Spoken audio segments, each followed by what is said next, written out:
এটার ভিতরে কি দেয় ইটের গুঁড়ো? ডিম পাড়াতে কিন্তু আবার আড়ির ভিতরে লাট কাটি দিতে না বোনটা।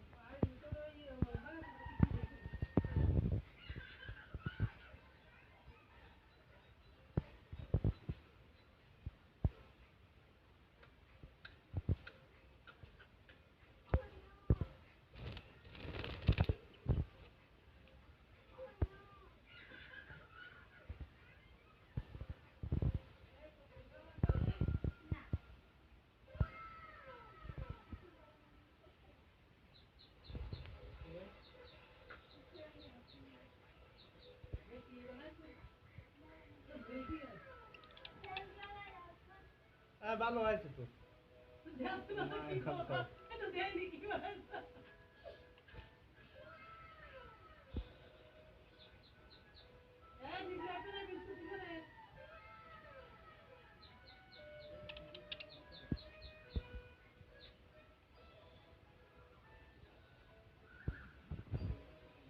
আছে দাঁড়া একটা গল্প তোমার